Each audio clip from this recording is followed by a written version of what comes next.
رضيت بالله ربا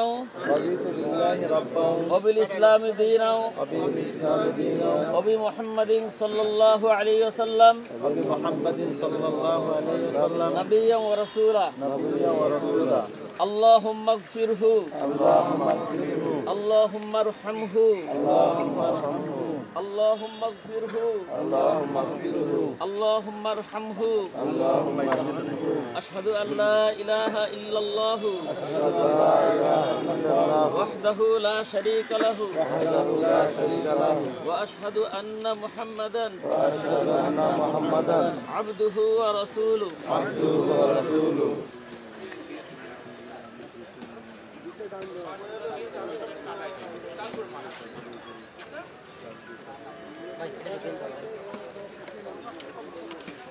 ভাই একটু সামনে সরবেন এতে ভাই এসো তুমি ওই দিক থাকো কোনো ইয়ে না আমি জিজ্ঞাসা করছি আমি ব্যক্তিগতভাবে বাবাকে পেয়েছি যখন আমি আমার বাবার সাথে চেম্বারে কাজ করা শুরু করেছি। তার আগে তো উনি সবসময় কোর্টে এবং চেম্বারে ব্যস্ত ছিলেন, এটা স্বাভাবিক। এটা আইনজীবীদের পেশাগত কারণে তাদের ব্যস্ত থাকতেই হয়। আমি যখন চেম্বার শুরু করলাম তখন থেকে আমার বাবাকে আমি পাওয়া শুরু করলাম কোর্টে এবং চেম্বারে। আর আইনজীবী হিসাবে উনি কীরকম সেটা তো বাংলাদেশ মানুষ সবাই জানে। বাবা হিসাবেও আমি বলবো যে উনি এত ব্যস্ততার মধ্যে উনি আমাদের প্রতি যে ওনার বিশেষ খেয়াল আছে বা নজর আছে সেটা আমরা অনেক কাজেই বুঝতে পারতাম। তো আজকে উনি নেই আমাদের মাঝে, তবে আমি দৃঢ়ভাবে বিশ্বাস করি ওনার কারণে মানুষ যত উপকৃত হয়েছে এবং যত রিপোর্টেড কেস রয়েছে তার দ্বারা আমাদের সমাজ এবং আইন ব্যবস্থা সমৃদ্ধ হবে এবং উপকৃত হবে। এবং আপনাদের সবার কাছে বিনীত অনুরোধ করবো আপনারা ওনার জন্য সবাইকে দোয়া করতে বলবেন। আমরা ওনার মতো এরকম প্রাজ্ঞ অভিজ্ঞ একজন আইনের ক্ষেত্রে যিনি একজন কিংবদন্তি মানুষ, এরকম একজন উপদেষ্টাকে হারিয়ে আমরা তার অভাব অনেকদিন মনে রাখতে হবে।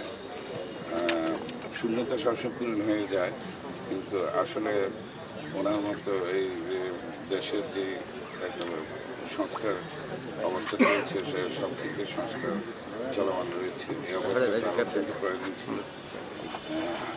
তার অভাব পূরণ করার দেশ জাতির জন্য খুবই একটা দীর্ঘ ব্যাপার হবে এবং এই শূন্যতার জন্য তাকে আমরা দীর্ঘদিন স্মরণ রাখতে হবে এবং তার যে অবদান ছিল সেগুলো আমরা মনে রেখেই আমরা যারা তার সাথে কাজ করেছি তার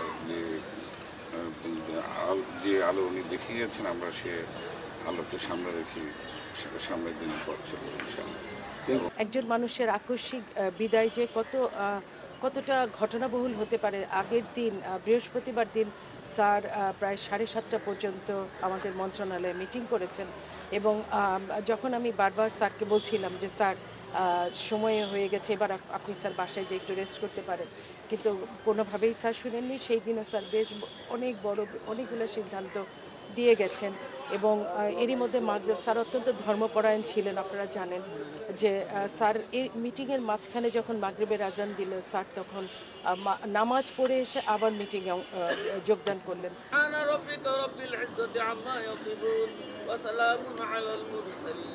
والحمد لله رب العالمين